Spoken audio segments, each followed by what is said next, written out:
The reason we had to have lockdown was that less people should die, or nobody should die at all. That was the reason.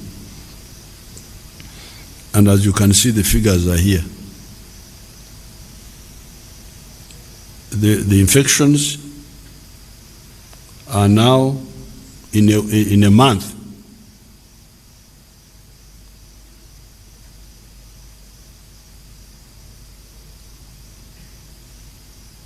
(124 cases countrywide. Previously, when we had that big surge, there were 1,445 cases. This monthly or daily? Daily. The average daily. 124 every day. Now, case confirmed instead of 1,445. And the deaths are 6 per day instead of 57 per day.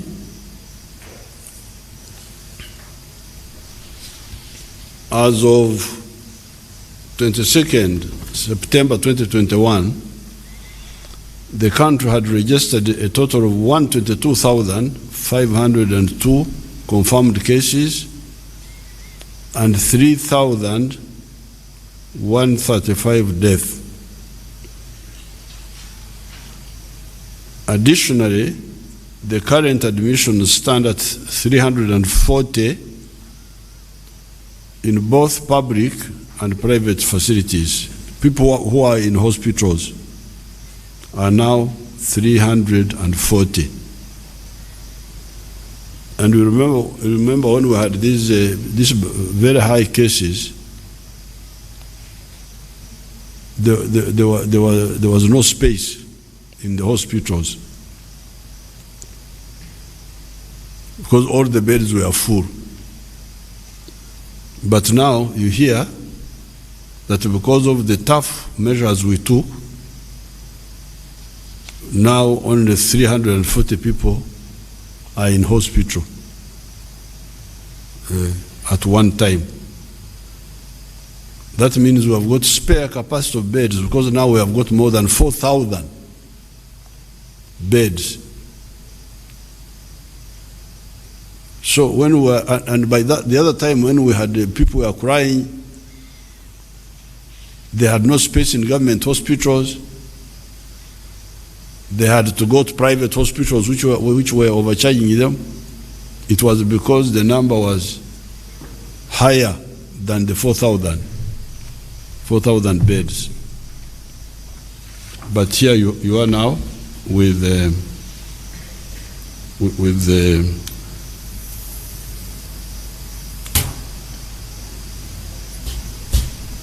340 people in hospital, in both public and private facilities. I don't know what they are looking for in private facilities because the government has got capacity to cater for them. According to these figures, 272 are in public hospitals. Oh, 66, okay, I can understand now. 272 are in public hospitals, 66 are in the prisons. So the only people in private hospitals are 2. That's good. That means that people are not squandering money over health. Now, of these 340, 144, which is 38%, are in severe and critical category.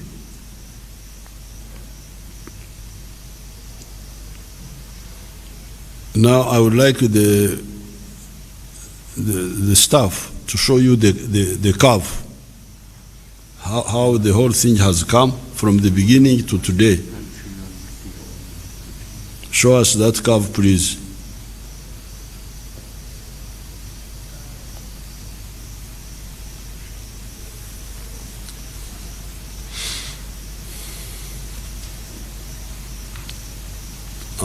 There you are. On my left, this side, that's where the whole problem started. March last year. And you see it remained flat until November and December. That's when it came up.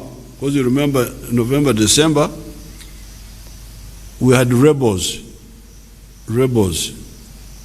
people who were opposing us.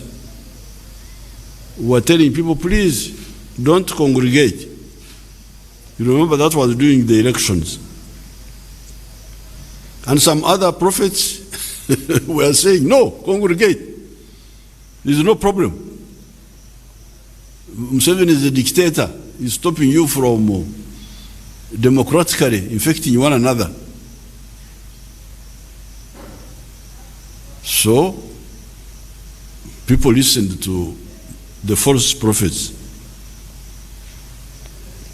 Banabi, Abobulimba. And that November, buli muntu yena kikyasiga kikyakungula.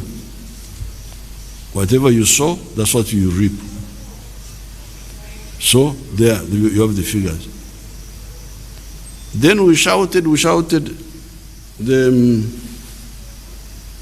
after the elections.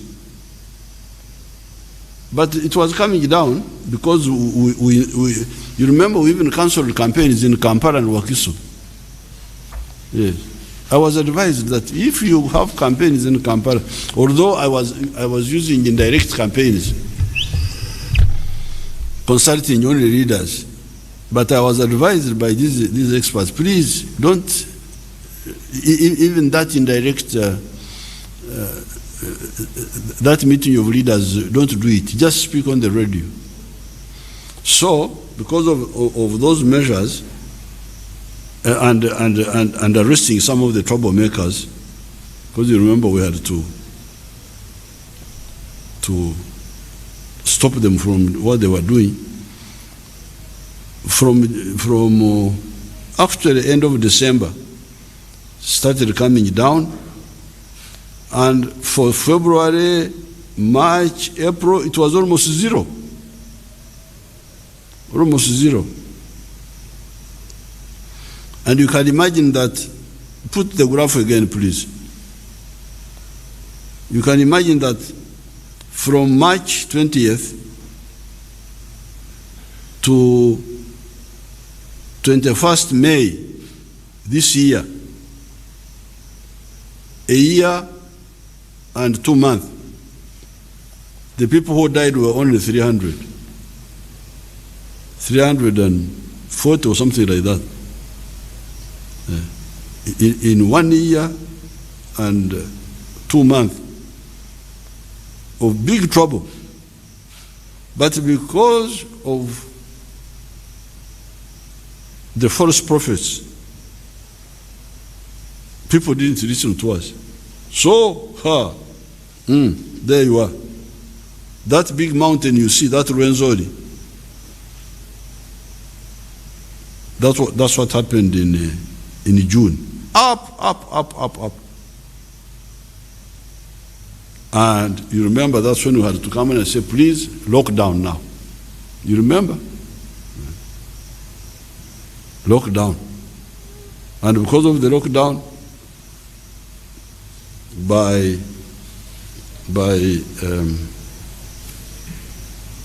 July, even the end of June, by 21st June,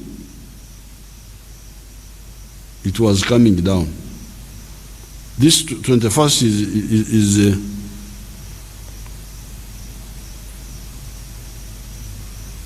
21st is the day when you monitor what? Okay.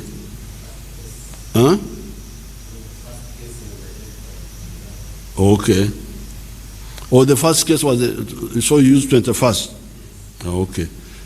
That they used the 21st day as a landmark, because that was the first day when we had the first case in March last year. So by 21st July, because of the serious lockdown we carried out, the graph came down. So the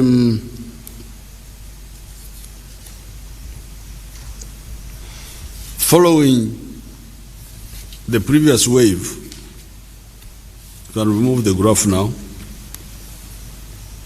Following the previous wave, the current national COVID-19 response strategy now focuses on the following interventions. Number one, vaccination. Because you remember, when the whole thing started, we were telling you that we are taking some measures. Actually, this disease is not really as dangerous as some of the other diseases, if people listen, because from the beginning, we had a very strong hope of getting a vaccine, and quickly, which was not the case with AIDS. It's now almost 40 years with AIDS, no vaccine. But here, people were saying, no, this one we shall get a vaccine. So during that time when we were saying, please don't die now.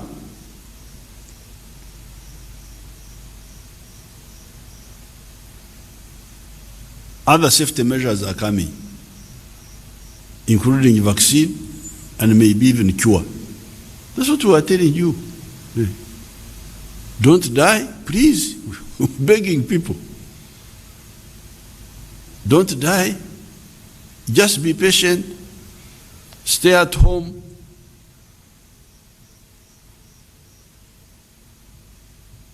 Solutions are coming. Because this was a virus which people thought could be fought more easily than some of the others. So now, as we speak, what we are telling you, if people had not disobeyed in May and April, we would have had only one wave. The one of the other rebels of November, and when people were campaigning, we would say, don't campaign, don't hold rallies.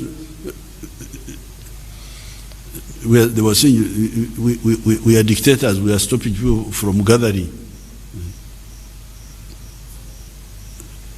So even that hike, the one of November, was not necessary. It could have been avoided. Because some of the countries like Australia and New Zealand, I keep watching the TV there, they have not had many cases, I think.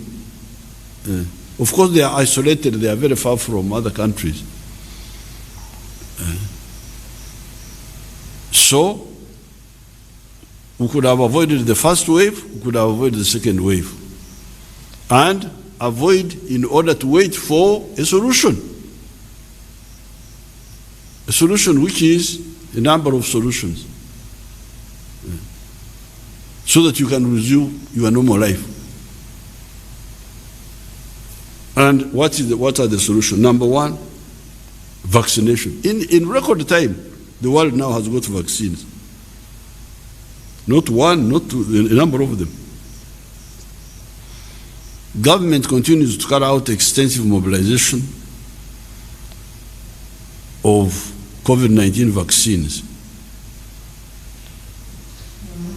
But by these people who are writing my speech, they write in their own language, which is fantastic.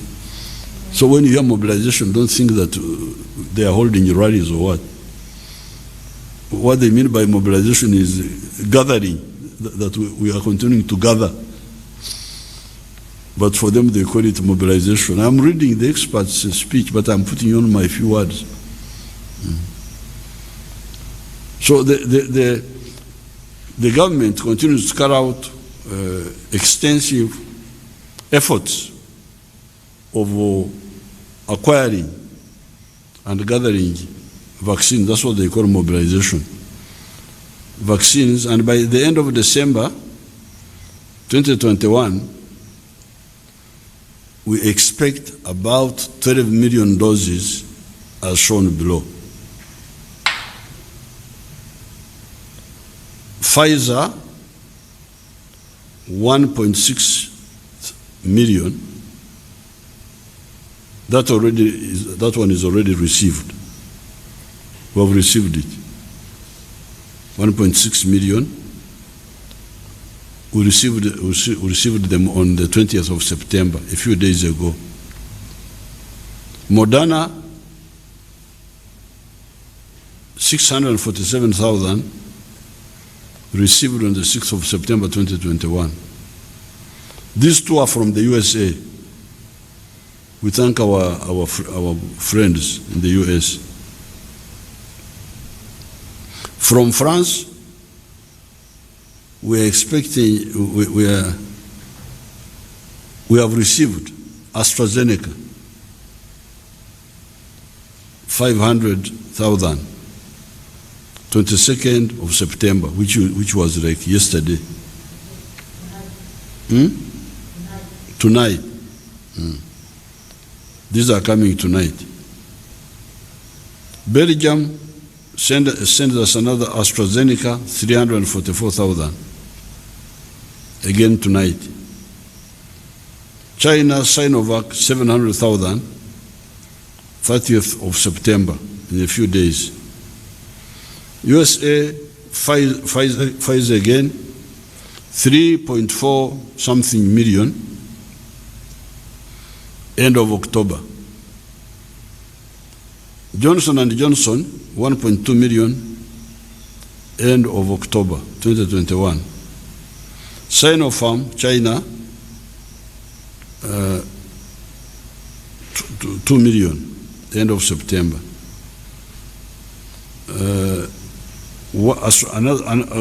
Another AstraZeneca batch from COVAX. COVAX is an international coalition.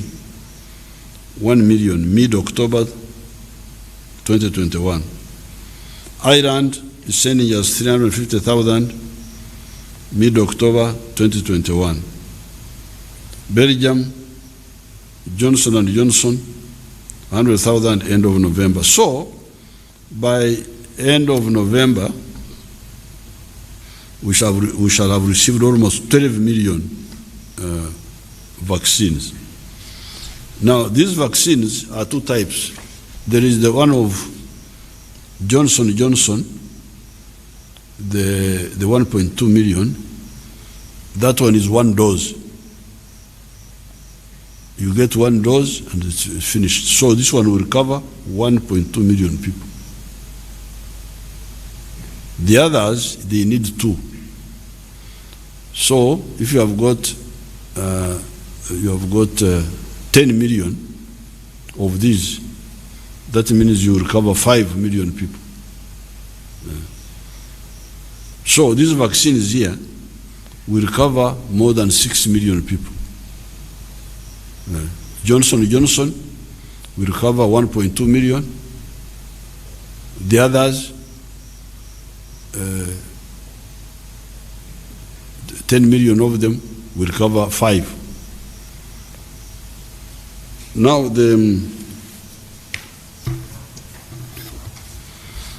as of now, we have 2.2 million doses of vaccines available at the national medical stores out of the 12 million doses expected by the end of December. So the 2 million we have here are part of the 12 million. But they don't include the ones who have already vaccinated. Because Because we have already vaccinated how many? How many doses have we received? Already used now? We have already received 1.3 million, which means, because that one is mainly 2-2, so that means 600,000 people fully vaccinated already behind, including myself. So I'm not in the, and Mama, so I'm not in the queue for the 12 million. Unless they want to give me a booster, which they keep talking about. They are talking of boosters.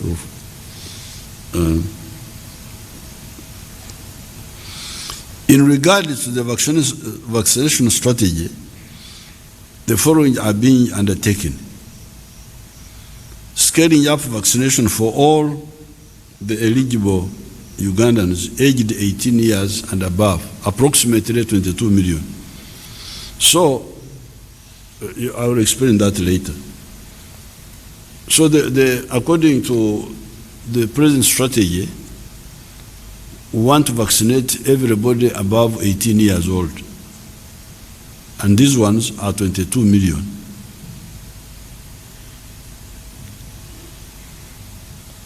But within the 22 million, we prioritize the vaccination of the 4.8 million priority population.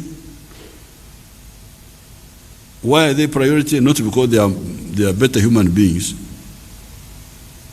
No, don't say that. Oh, why do you priority? Why? I'm also a human being.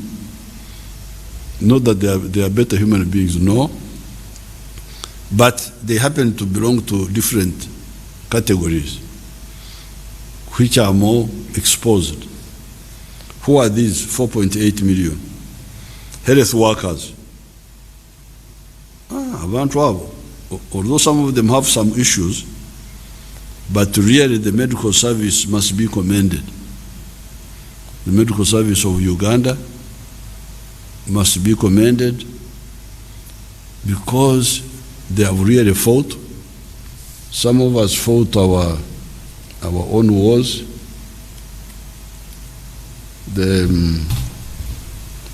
But these ones have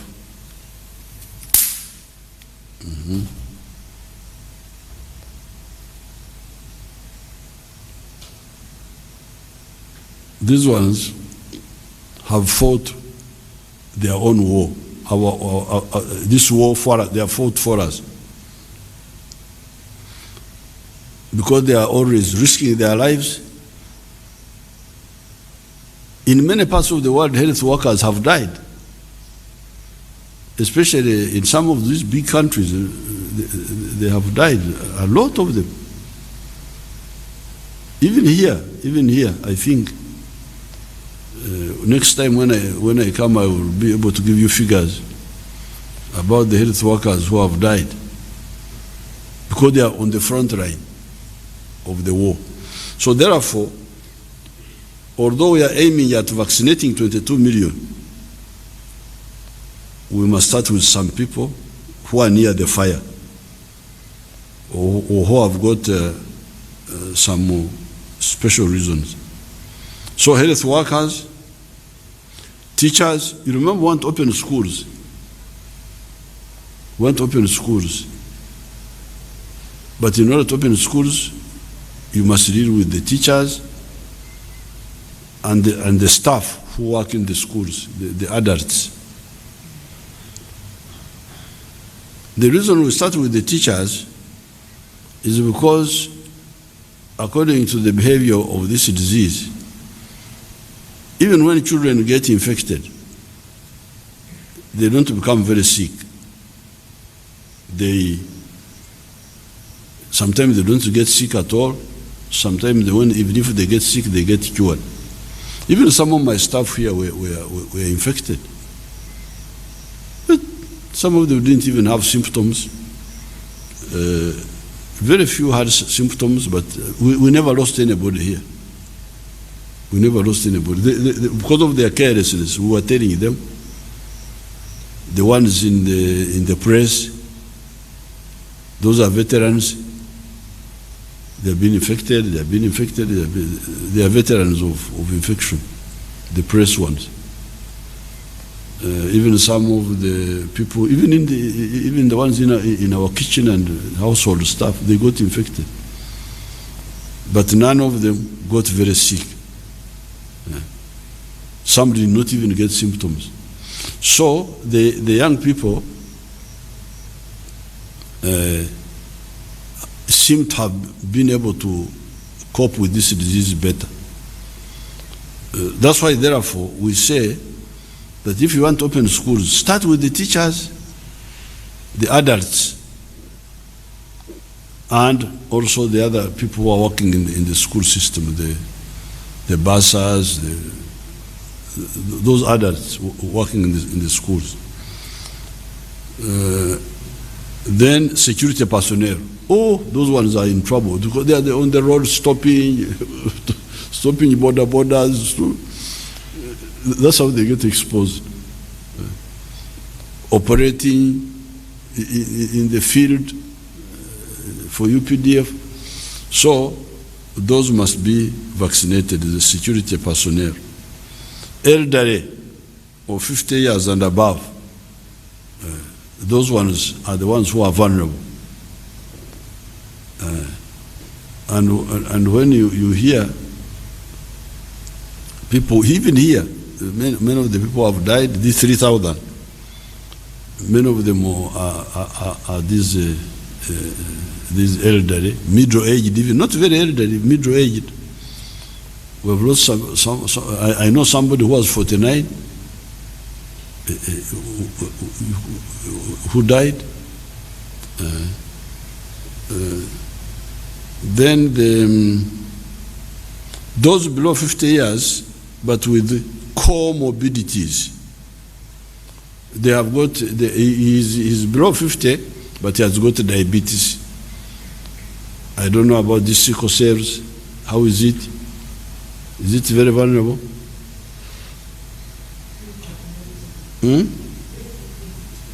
Sickle cells, blood pressure, HIV. Now those ones are 330,000. No. The ones of comorbidities are my people here don't give the numbers, but the 330,000 are students in post-secondary institutions aged 18 years and above.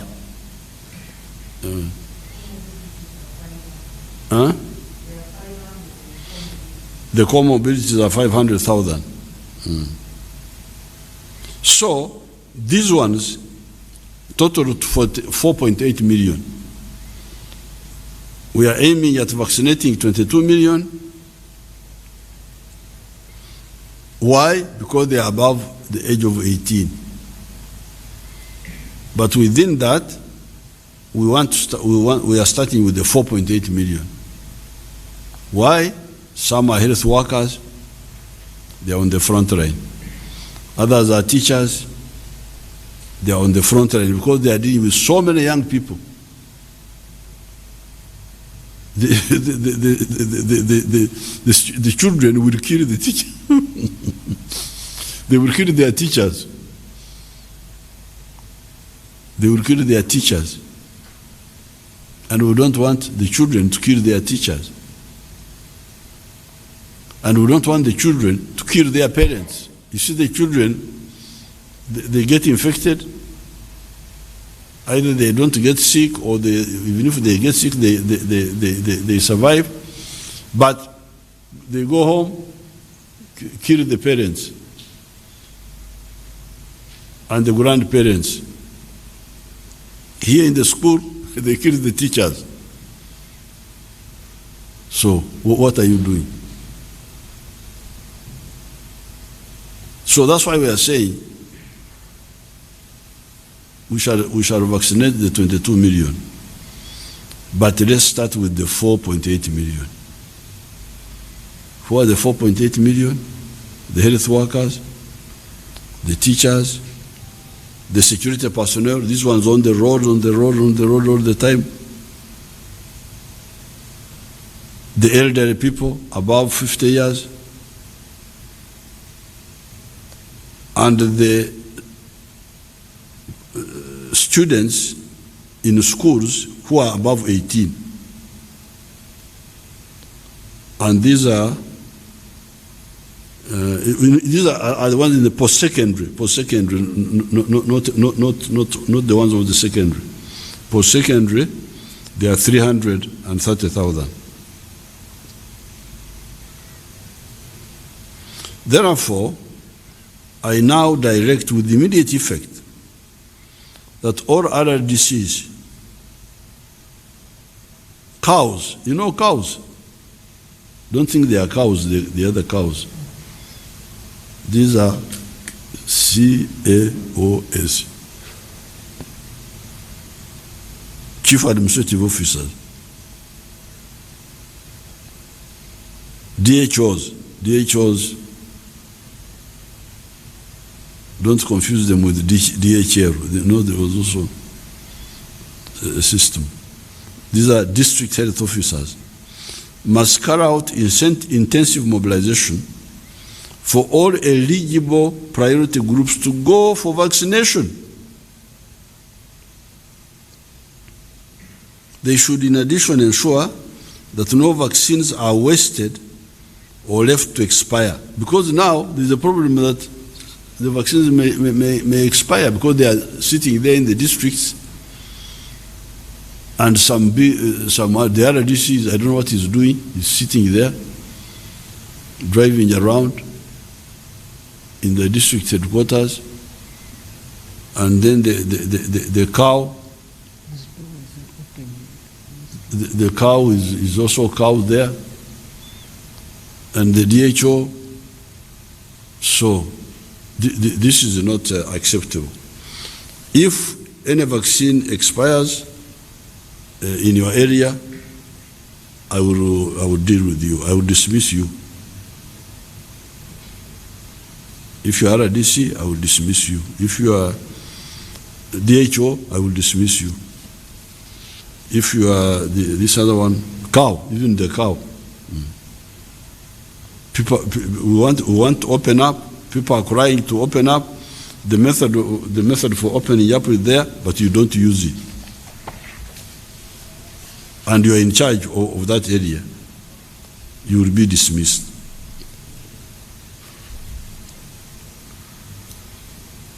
I don't know whether I will find out how many vaccines, how many doses are on the verge of expiring.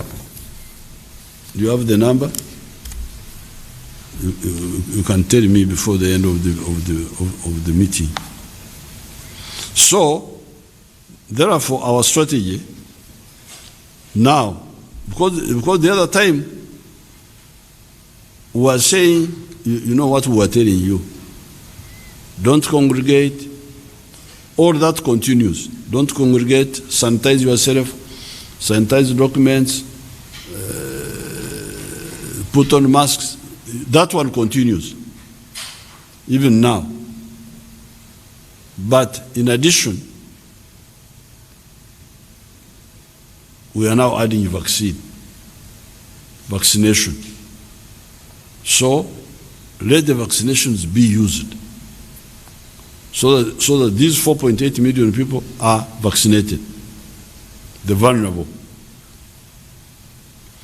Then secondly, surveillance. In order to prevent the third wave and the importation or the emergence of new variants in the country, I directed the Minister of Health to enhance surveillance at the airport and all the 53 land ports of entry.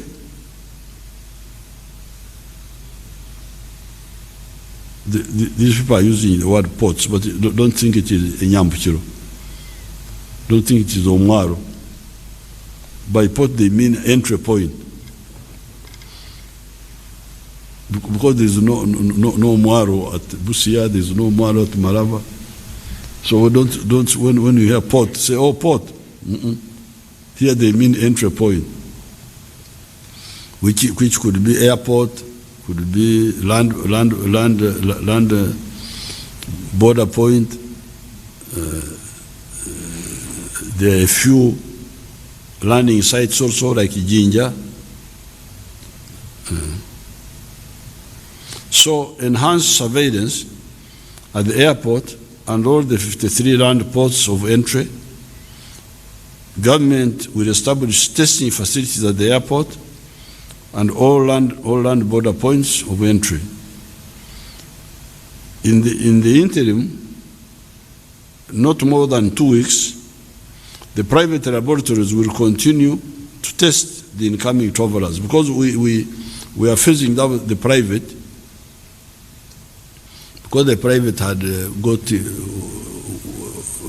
had become very expensive, $65 for testing. We are now going to test at $30 by the government people, but because of setting up and preparing, we have decided to allow the private to be there for another 2 weeks, so that they don't go away and leave a vacuum.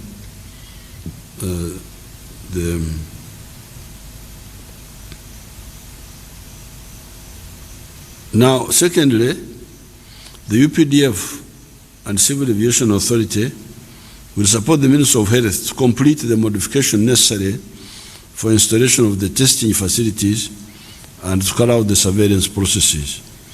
The UPDF engineering brigade is going to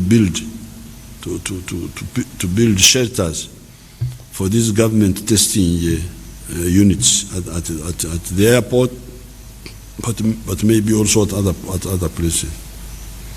3, carry out regular and systematic genomic sequencing to detect new variants, locally emerging and imported. Genomic is to discover the clans of these viruses, because they keep changing. That's how you had the Indian variant, this other one, Delta, this one, which one? So that's what they call it, genomic, to Obunya, the genes of the internal structure of these viruses. So our people at the virus center are studying always.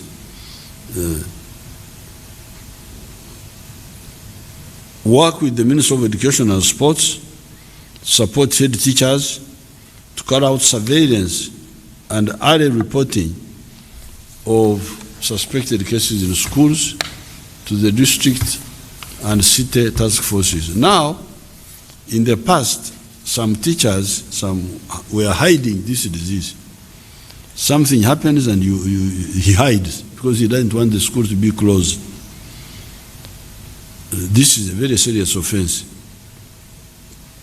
If we discover this, you will be in trouble.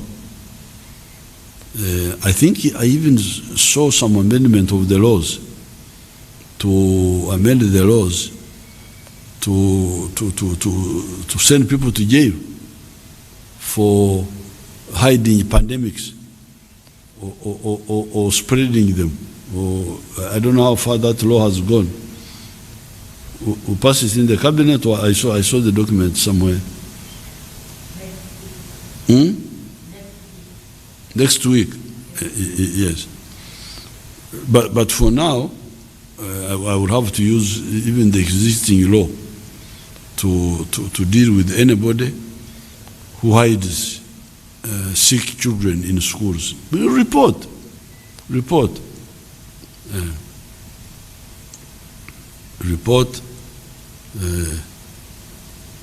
Where we are going now with more vaccination, the closing of schools, which have already opened, may no longer be necessary. Because if we vaccinate the teachers, we vaccinate the school workers, the adults, the sweepers, the secretaries. Then we vaccinate the adults at home, the 50 years and above, the parents and grandparents, and we vaccinate the diabetes ones in the homes. Then there's no need to close the school. Because the danger is that the children, as I said at the beginning, first they were killing the teachers. And in some of these European countries, teachers, I saw teachers dying before the schools were closed. And then they go home and they kill the parents and the grandparents. But with the vaccination, that instability would no longer be there. So therefore, hiding is not necessary. Hiding is not necessary. You should report immediately. Then follow up the use of rapid antigen self-tests with World Health Organization, and once approved, inform the Ministry of Education and Sports to consider their use in schools. This rapid way, if it is approved, it can be used in schools. Now, number 3, the safe reopening of sectors under lockdown. For safe lifting of restrictions, the National Task Force usually considers a number of factors such as risk of transmission in that sector, vulnerability of individuals and overall economic impact, and overall economic impact. This is further guided by the following: scientific evidence-based approach for safe and sustainable reopening in a phased manner. Number 2, enforcement of SOPs by the sector in line with the COVID-19 statutory instrument. Number 3, increased awareness by the sector of the risks and adherence to SOPs. I'm aware of the limitations of the current Public Health Act. Cabinet will fast-track its amendment to facilitate the enforcement of SOPs and include, among others, the on-spot and court fines of those who fail to adhere to SOPs. So in the new proposed law, first the punishments will be stronger, but also the method of administering the punishments will change. You can be fined on the spot.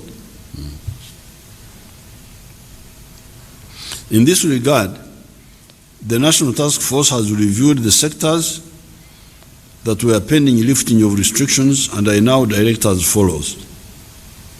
A, places of worship. The places of worship can now open under the following conditions. Number 1, limit the number of worshippers at any one time to not more than 200, provided the place of worship can ensure physical distancing of 2 meters on either side and adequate aeration, adequate air. 2, there must be strict adherence to all SOPs at all times, i.e. hand washing, use of alcohol-based sanitizer. Now, and please don't waste my time, because I heard that some people don't want to hear the word alcohol. That when you are religious, when you hear alcohol, I don't know what happens. I am a teetotaler. I don't drink alcohol, but alcohol for when we were in the schools at Ntare, there was something called methylated spirit. What was that methylated spirit for sanitizing or for what? Methylated spirit. At Ntare, long ago. What was it for? For lighting or for cleaning or what? Huh?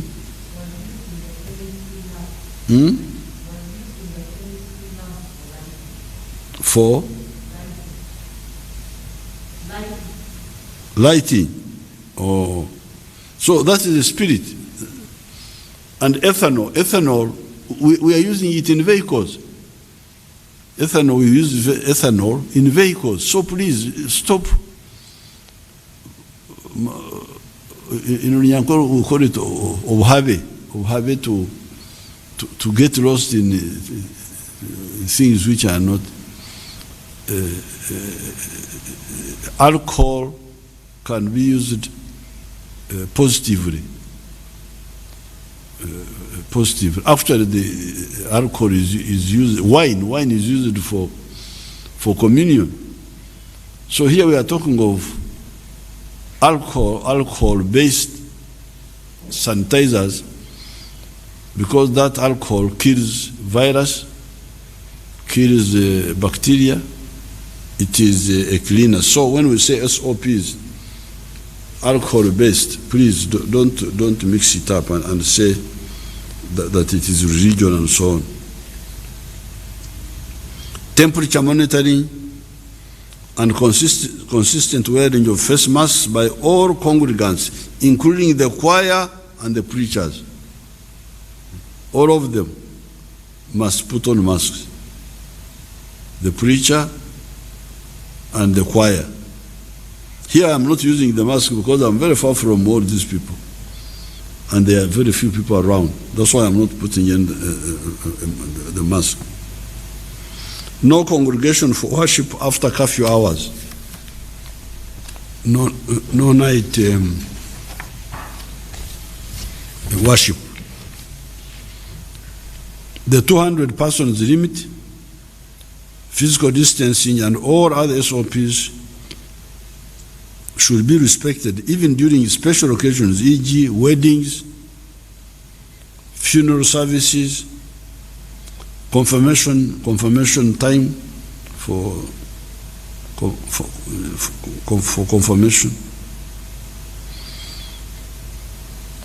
Then partner with the government to communicate and mobilize the population for vaccination and other control measures. Weddings, burials, and other social events. The number of persons attending these events can now increase to 200 under strict observance of SOPs. Casinos, gaming, betting shops, and gyms. The casinos, gaming, betting shops, and gyms can now operate during the day and close by 6 p.m. The various local governments, cities, and Kampala Capital City Authority, working with the National Gaming and Lottery Board, must inspect the various betting outlets for suitability and adherence to SOPs before opening. Concerts, disco halls, performing artists, and beaches. These tend to congregate large numbers and are difficult to control. With the level of vaccination still low, I direct that this remains closed until at least the 4.8 million priority population is vaccinated. And as you saw, we are targeting end of December to have vaccinated, to have used the 12 million vaccines, which as we saw, would have vaccinated 6 million people. 6 million people, without including the 600,000 that are already vaccinated or on the way being vaccinated. So by the end of December, I think we should have covered about 7 million people.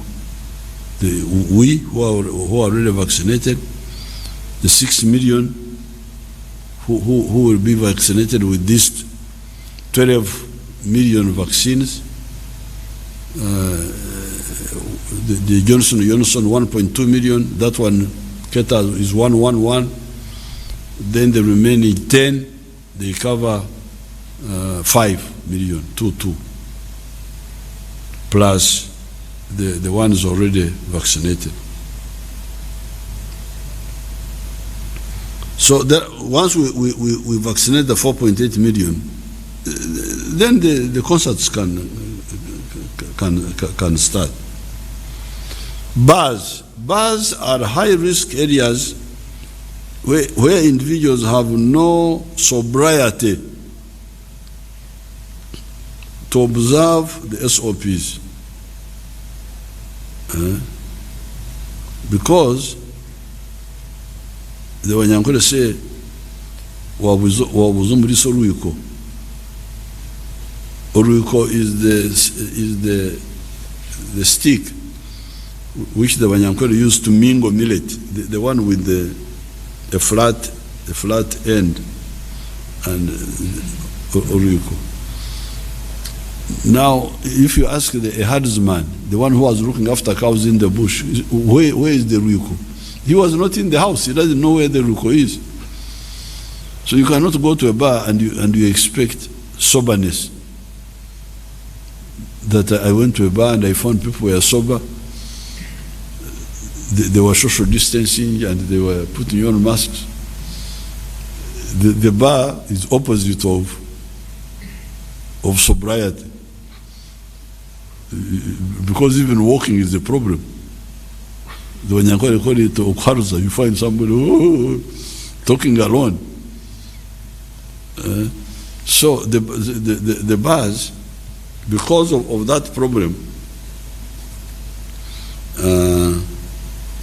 they will be considered for reopening when the 4.8 million priority population is vaccinated. The same.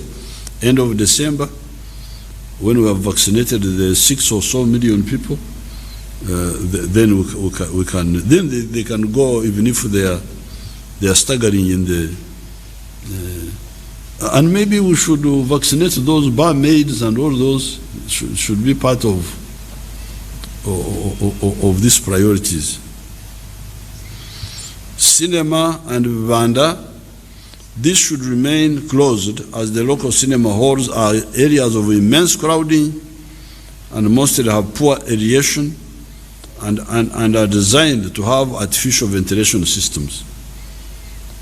That's why here I don't have any air conditioning. I don't allow any air conditioning. Because in Europe, it was found that air conditioning is the one which was circulating the virus. Curfew. Restriction of movement of persons at the night time is key to the enforcement of other preventive health measures. Curfew remains at 7 p.m. up to 5:30 a.m. But the borders should always stop movement by 6 p.m. Weekly markets, Komera, Obtare, these are open door settings, and current transmission rates are low in some areas.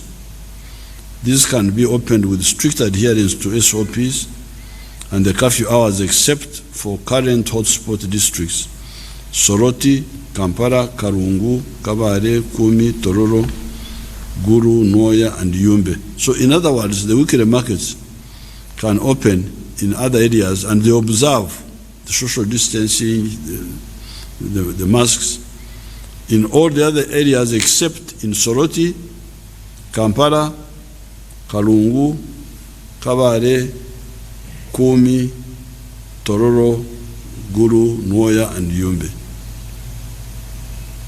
The RDCs, the RPCs, DPCs, DSOs, GSOs should enforce adherence to SOPs. The Minister for Health should follow up the hotspot districts and review their situation for safe reopening of the weekly markets after 2 weeks. Reopening of schools.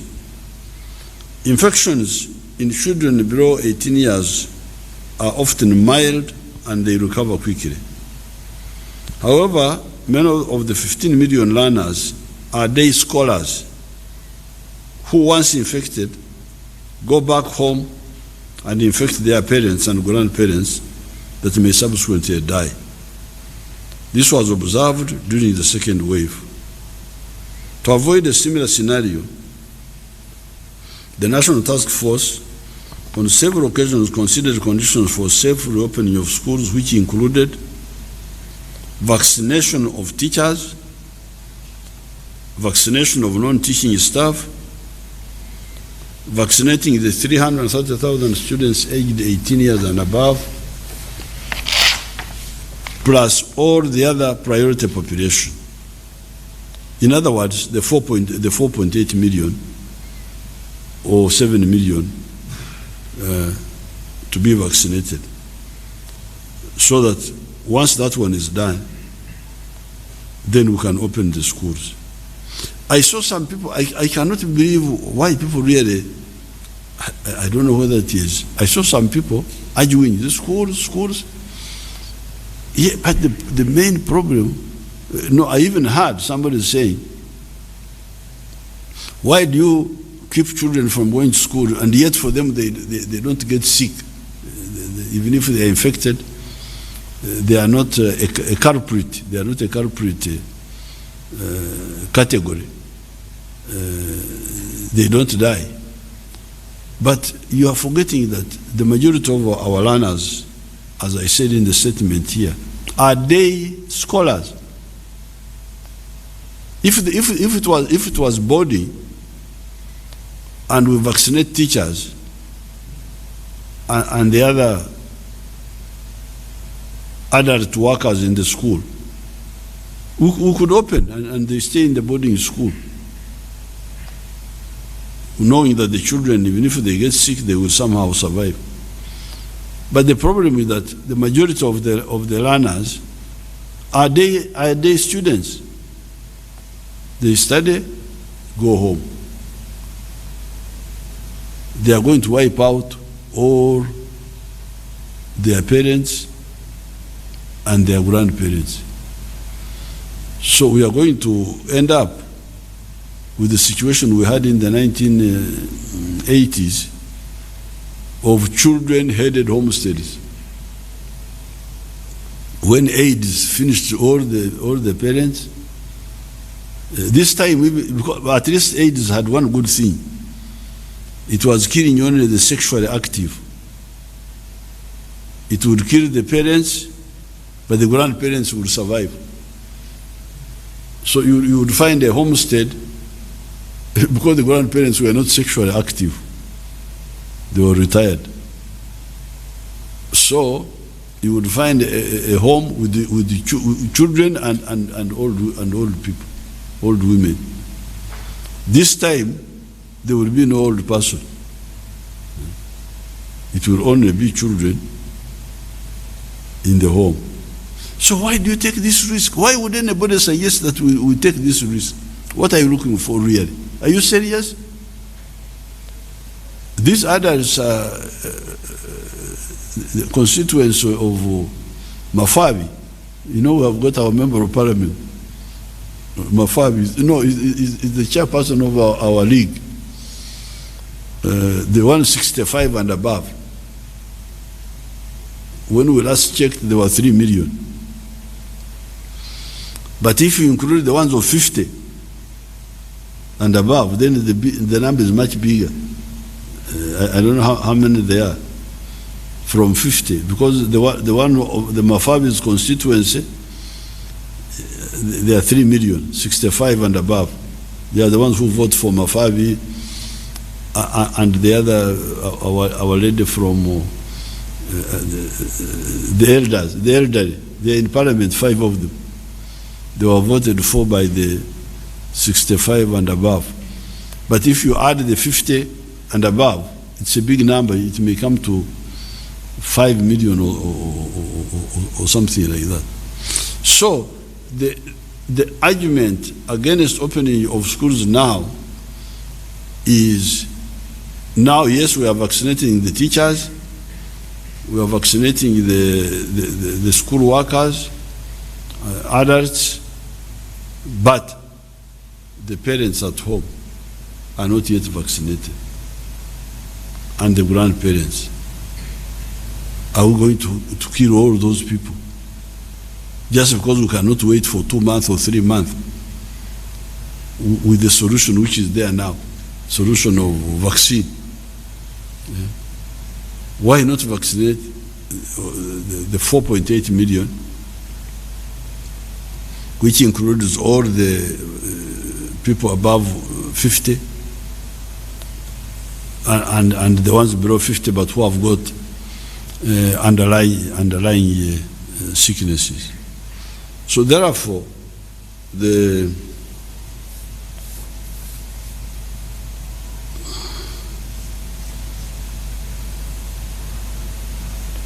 to date, out of the targeted 550,000 teachers, 269,000 have already received the first dose of vaccination, while 96,000 have received the second dose.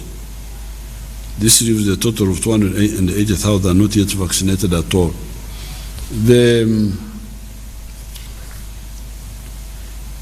There's some the teaching staff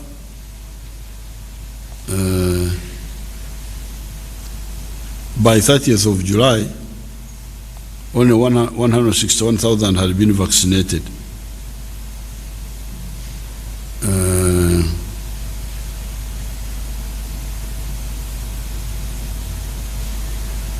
But now, 269,000 have been vaccinated, which is 49%.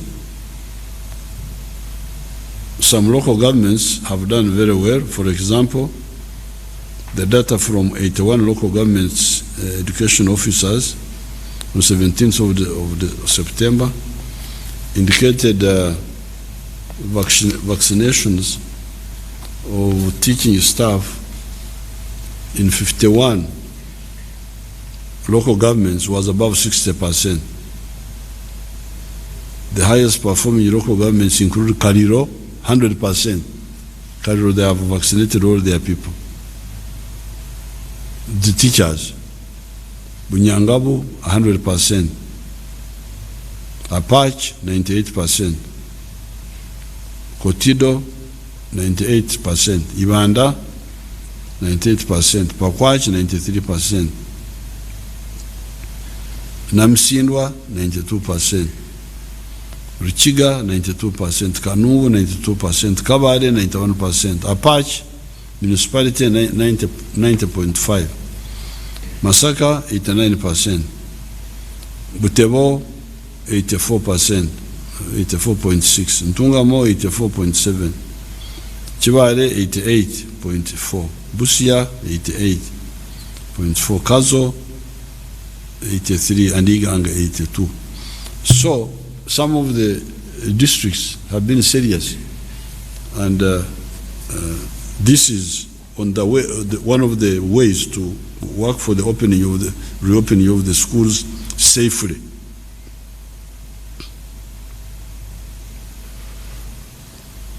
So as of now, the 4.8 million priority population to date have been vaccinated as follows.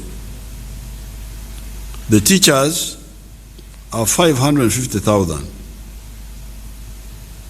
The ones who have already got 2 doses are 96,000.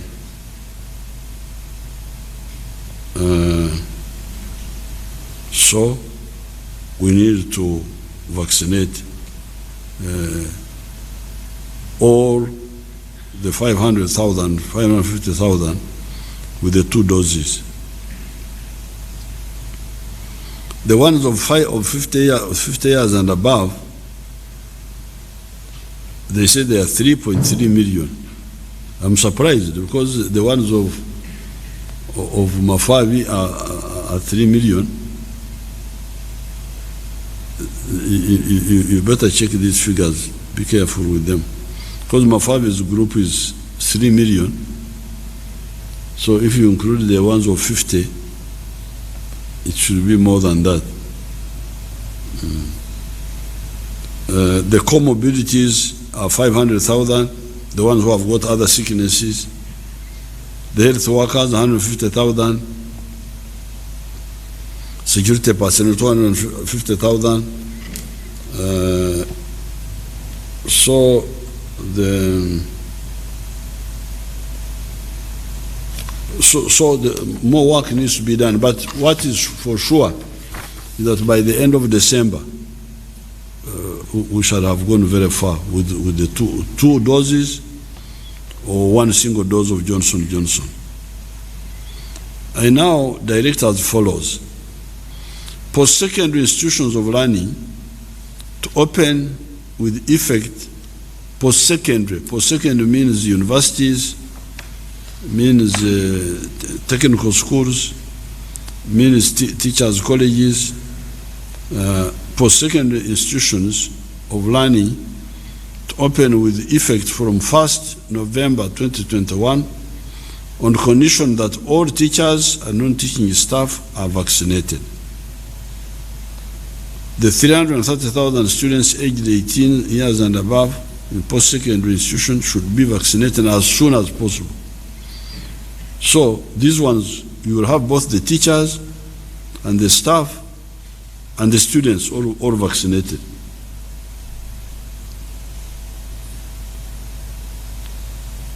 The rest of the learning institutions will open in January 2022 because by that time about 5 million, 6 million Ugandans would have been vaccinated, especially the 4.8 million who are the first phase group.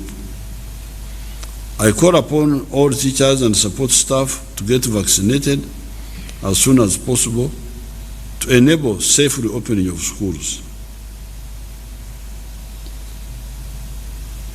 Regarding patient care and the challenges observed in the second wave, which were high patient numbers, inadequate oxygen supply, insufficient bed capacity, high cost of care, and holding of dead bodies by the private health facilities, I direct the Minister of Health as follows. Fast track the installation of the pressure swing adsorption oxygen plants at national one center and regional referral hospitals, 15 of them, and the cryogenic plants at 3 designated regions. The cryogenic is where they have frozen oxygen, liquid oxygen, cryogenic. That's what they mean by cryogenic. It's like tears, I think, crying. So this plan is there. Dr. Jane will explain to you some other time how far they have gone. Because we agreed on this, the money is available. They will brief you how far they have gone, so that we don't have this problem of oxygen again, in case it is needed. Prepare selected district hospitals in hard-to-reach areas and islands as treatment centers to cater for patients that have challenges accessing regional referral hospitals. Strengthen home-based care through refresher training of VHTs, village health teams, and equip them with the HHBC tools, home-based care tool kits. Work with the Ministry of Education and Sports to ensure that schools designate their sick bays with the basic infection, prevention, and control materials for isolation of mildly sick children once schools open. Strengthening decentralized response. The implementation of the preventive health measures is majorly carried out by the local government. I therefore direct the Minister of Local Government